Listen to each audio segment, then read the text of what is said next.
Teringat awal tahun 2020, pejabat Indonesia bercandain COVID. Ada yang mengatakan corona tidak mungkin masuk ke Indonesia, mereka akan mati karena panasnya cuaca. Ada pejabat yang mengatakan mereka nggak mungkin masuk ke Indonesia karena orang Indonesia kebal, karena makan nasi kucing. Ada pejabat yang mengatakan lagi, masuknya susah, izinnya rumit, jadi mereka tidak mungkin bisa masuk. Sampai terakhir di gedung DPR tertulis, di spanduk, COVID dilarang masuk. Lu kata COVID bisa baca apa? Intinya melecehkan dan menganggap sepele di awal, mengakibatkan apa yang terjadi saat ini, ambiar kesehatan dan ekonomi negara level bawah dan level tengah, kecuali yang dapat anggaran dan oligarki masih menganggap benar kelolaan negaranya. Yo monggo kowe sing jabat sakarep mula. Sekarang varian kedua Delta merajalela, menjadi gelombang kedua mengganas.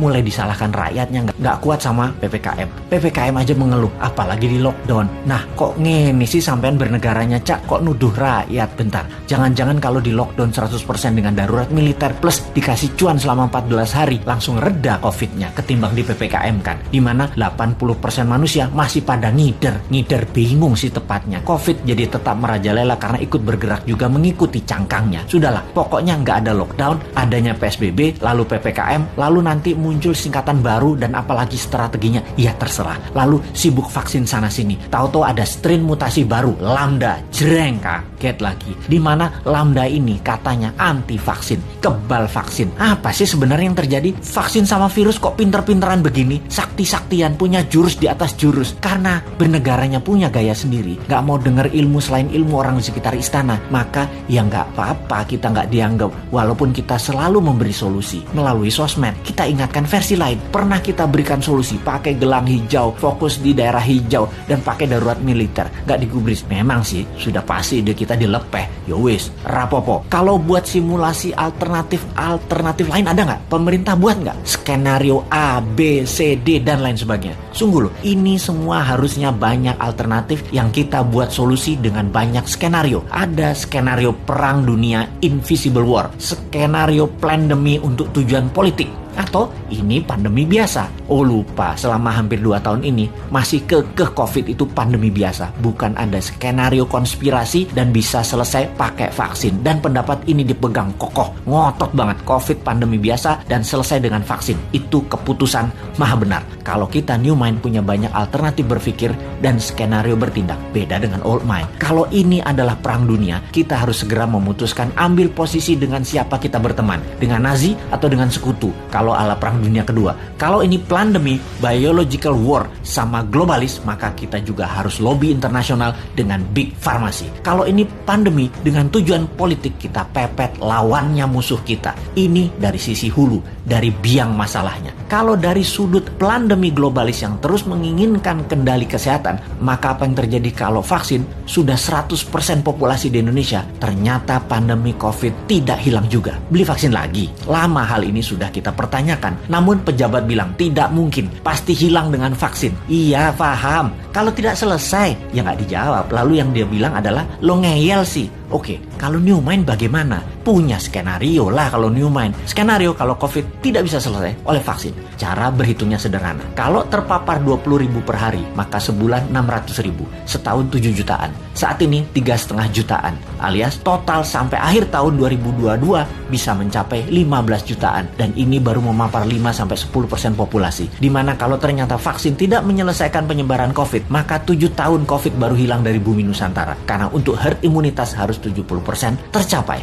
New Mind agar tidak bertele-tele solusi kesehatannya, ditambah memfokuskan solusi COVID adalah pakai imunoterapi, imunomodulator, stem cell, dendritic cell, multivitamin booster, dan sejenisnya selain vaksin yang ada. Pakai printing money modalnya supaya stok siap di akhir tahun 2021 ini. Kita tambah skenario, apa yang terjadi kalau setiap 3 bulan varian baru dimunculkan. Lambda yang terbaru misalnya, ini sudah diluncurkan dan sudah terdeteksi di 26 negara, sudah terpapar. Malaysia tuh masih 0 kasus, tapi sudah panik sejak bulan lalu dan mulai membuat persiapan macam-macam dilakukan. Karena yang Lambda ini kebal terhadap vaksin. Imunitas tubuh manusia yang bisa menyelamatkan diri sendiri dikasih booster. Kalau pejabat sekarang tahu nggak ya tentang lambda, theta, upsilon yang bakal muncul? Atau tahu apa enggak juga kita nggak tahu. Punya rencana apa menanganinya juga kita nggak tahu. Atau nggak percaya bakal ada lambda, bakal ada upsilon, bakal ada theta seperti awal tahun 2020 kemarin.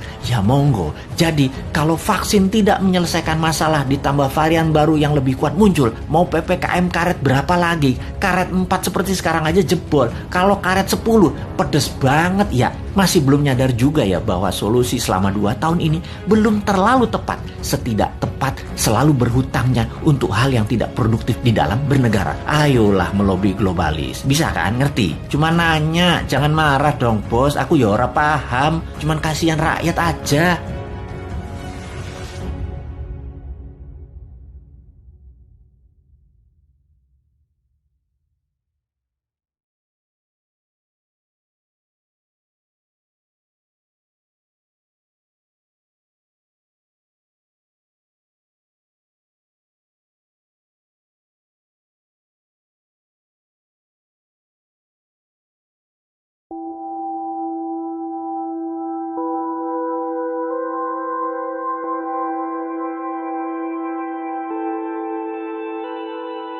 Ketika dunia disarankan sebaiknya lockdown sampai waktu yang lama oleh globalis cabal seperti pernyataan Bill Gates, ternyata pernyataan ini tidak dianggap oleh banyak negara.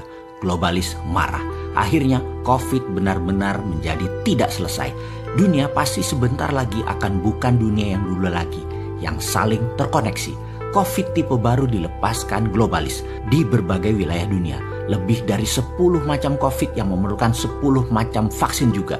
Sehingga ada 19 macam coronavirus beredar saat ini. Yang berefek kemudian adalah banyak negara yang panik, bingung, dan terpukul ekonominya. Sehingga yang akan terjadi masing-masing negara adalah melakukan menutup dirinya dan konsentrasi untuk internal bangsa dan negara masing-masing. Itulah deglobalisasi yang sebentar lagi pasti terjadi. Hal ini, masalah deglobalisasi, lockdown atau PSBB adalah hal yang dimaui oleh globalis agar banyak negara menyerah dengan kemauan globalis. Di dalam negeri, Indonesia memiliki musuh abadi. Musuh Indonesia adalah resesi, depresi ekonomi, inflasi, bunga bank yang tinggi, kebijakan politikus yang mementingkan kelompoknya juga untuk negara asing dibela oleh politikus tersebut, negara superpower yang tertarik dengan sumber daya alam Indonesia, dan terakhir, globalis. Itu adalah musuh utama. Untuk itu, Indonesia harus berstrategi. Sementara dunia akhirnya meyakini bahwa COVID akan bersama manusia dalam waktu yang cukup lama, bahkan hingga 5 tahun ke depan atau 10 tahun ke depan akan masih ada. Lalu apa yang terjadi di dunia sebentar lagi? Vietnam dan Thailand yang kelebihan beras mulai menyimpan cadangan berasnya untuk kebutuhan mereka sendiri. Rusia, penghasil gandum untuk Eropa dan Timur Tengah, mulai memikirkan untuk kebutuhan nasionalnya. Amerika pun mulai menyetok minyak bumi dari Timur Tengah. Cadangan pangan Cina dan cadangan energi Tiongkok sedang dikuras oleh Amerika. Karena pandemi ini, seluruh negara dunia menjadi egois, memikirkan bangsa dan negaranya sendiri. Ekspor-impor antar negara berkurang. Efek global seakan menunggu genderang perang meletus yang memang diadu oleh globalis. Saat ini Hong Kong tegang, Myanmar tegang, Taiwan tegang, Korea Selatan tegang, Jepang tegang. Bahkan Amerika masih tegang di dalam negerinya, juga Tiongkok tegang. Semua negara seakan siap perang. Tiongkok bahkan di sisi timurnya berkumpul semua kekuatan arsenal persenjataannya secara masif sudah tertata. Batu bara dari Indonesia dan Australia ke arah Tiongkok sepertinya akan ditahan di Laut Cina Selatan oleh armada ke-7 Amerika, dan ini akan menimbulkan tekanan kuat ke Tiongkok yang tidak punya suplai energi. Listrik bisa padam di Tiongkok sebentar lagi. Alat komunikasi bisa mati di Tiongkok sebentar lagi. Armada kelima di Timur Tengah milik Amerika terus mengganggu memperlambat kapal bahan bakar minyak ke Tiongkok. Armada 7 Amerika di Laut Cina Selatan mengontrol Vietnam, Thailand, dan negara ASEAN dilarang menyuplai ke Tiongkok untuk pangan. Tiongkok pasti murka. Lalu bagaimana sikap Indonesia? Di tengah pandemi corona yang berkecamuk, perang globalis versus nasionalis Amerika, sesungguhnya posisi Indonesia tidak mendukung globalis maupun tidak mendukung nasionalis Amerika. Namun masalah Indonesia adalah terlalu mengandalkan asing IMF, World Bank, serta mitra dagang investasi ambil negara Tiongkok.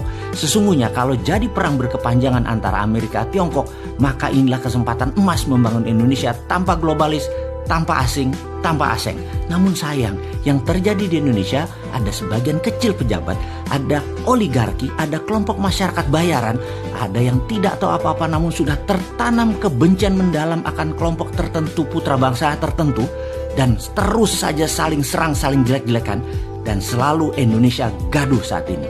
Sosial media mengambil peran besar mengendalikan doktrin maupun hasutan. Bangsa Indonesia mulai dari pejabatnya, penguasanya, pengusahanya, sampai rakyat terbawah tidak sadar memakan propaganda dari globalis. Tapi ada juga yang sadar ini semua terjadi tapi mengambil kesempatan melacurkan dirinya baik ke asing atau globalis. Alih-alih membangun Indonesia yang berdikari, warga Indonesia malah bertarung dengan saudara setanah air. Anggapan bahwa bangsa Indonesia tidak memiliki kemampuan untuk bekerja dan membangun negeri, serta pemahaman bahwa tanpa pinjaman luar negeri Indonesia tidak bisa membangun, sehingga perlu asing, perlu globalis adalah ada di pejabat saat ini yang berkuasa. Ini menjadi titik lemah bangsa Indonesia. Sedemikian tidak percaya dengan kekuatan bangsa sendiri. Ide membangun negeri Indonesia untuk berdikari menjadi terhalang dengan keyakinan keilmuan atau hegemoni ilmu dari kelompok kecil pejabat. Lalu ada perintah Sunan Bonang, yaitu perintah menyalakan api. Tinitah Sabdo Sumuruping Dahono yang seharusnya terjadi di masa sekarang ini telah menunggu selama 5 tahun lebih perintah tersebut untuk dilaksanakan. Di suatu tempat di Gunung Merbabu, Nara sedang melaksanakan latihan rutinnya ketika dia mendapati sebuah pesan dari kakaknya. Adikku, kamu harus turun gunung sekarang. Lihatlah negerimu. Kini saatnya kamu bela tanah airmu. Bebaskan negerimu dari cengkraman asing. Aku belum siap. Aku masih belum siap. Nara berkata meragukan dirinya. Kamu tak akan pernah siap sampai kamu bertindak. Demikian suara tegas sang kakak. Di saat globalis asing sibuk, Indonesia malah gagap di dalam negeri. Bukannya mengambil kesempatan untuk menggerakkan kedaulatan mendominasi selat dan laut di dalam Indonesia. Bukannya memanfaatkan kekuatan sumber daya alam mineral dan membangun kekuatan pangan. Tapi malah nyender ke oligarki, globalis, dan negara besar. Inilah misi berat. Apa itu misinya? Melepas cengkraman globalis, asing dan aseng adalah perjuangan Nara sang kapten Dinaran. Sayang, saat ini ternyata serangan musuh Indonesia yang terbesar seperti depresi, resesi, inflasi, globalis seakan menjadi musuh nomor 2 karena kepercayaan atas kapten Dinaran belum didapat. Masih diragukan, sesama anak bangsa saja saling menjatuhkan. Nara, sang kapten Dinaran terpaksa harus mengemban misi yang berat berbekal kemampuan yang masih terbatas. Dia belum selesai melakukan pelatihan di Kawah Chandra di Muka di puncak Gunung Merbabu. Nara berkata, yang aku takutkan adalah bukan berperang melawan musuh negara, tetapi bertempur dengan saudara sebangsaku sendiri. Inilah buku komik geopolitik, geoekonomi pertama di dunia untuk milenial dan Gen Z, serial Kapten Dinaran. Memiliki alur cerita yang penuh intrik, penuh strategi, penuh drama, dan tidak akan bisa menebak akan kemana jalan ceritanya ini berakhir. Strategi bernegara, negara superpower, globalis cabal yang menggurita, shadow banking, deep state, dan banyak lagi intrik geostrategi dunia terjadi dibahas dalam komik Kapten Dinaran ini. Yang menjadi pertanyaan, bisakah globalis dikenali, dikalahkan, dan dibongkar oleh Nara sang Kapten Dinaran? Atau Nara akan gagal kemudian menjadi pecundang, atau kelompok lain mengalahkan Kapten Dinaran sebelum dia bergerak melakukan sesuatu? Jawabnya, semuanya mungkin, semuanya bermain dan seru, dan semuanya penuh keterkejutan. Selamat menikmati komik Kapten Dinaran.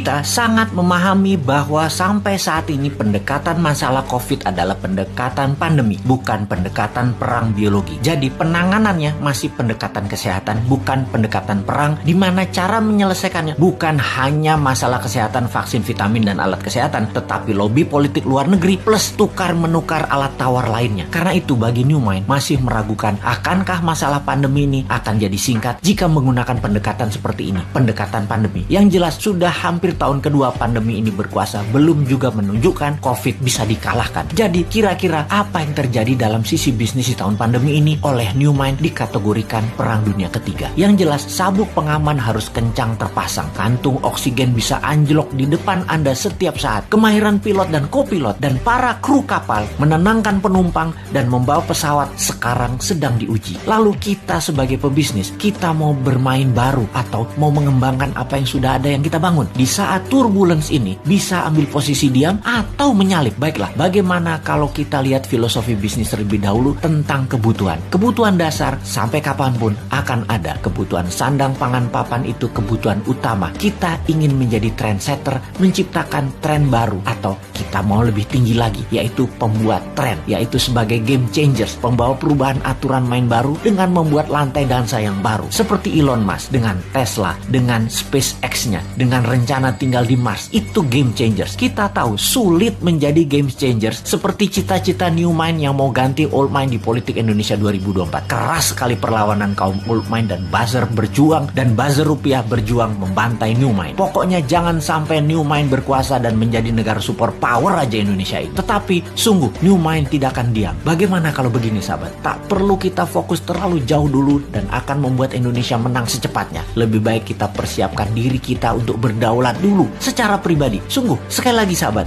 kita yakin dan meyakini bahwa New Mind pasti menang di 2024. Ini sebuah kepastian. Di tahun 2030 Indonesia 3 besar dunia. Ini kepastian. Di tahun 2045 Indonesia negara superpower. Itu suatu kepastian dengan syarat semua sahabat berdaulat secara ekonomi sekarang. Jadi saya sangat menyarankan dengan satu batu dua target kena, yaitu Anda pintar, Anda paham, Anda makmur, dan bisa membantu sesama. Sahabat, jika Anda membeli video narasi Bosman Sadar Kaya Advance atau Road to Billionaire atau keduanya, maka di masa pandemi ini Anda bisa belajar merubah mindset dan memiliki bekal ilmu baru untuk sarana sukses Anda. Dan tak kalah penting, keuntungan penjualannya adalah untuk rumah yatim Indonesia yang di masa pandemi ini berat perjuangannya kalau sendirian. Sahabat, terima kasih atas keputusan Anda untuk belajar, membeli, dan membantu sesama. Salam hormat dari kami.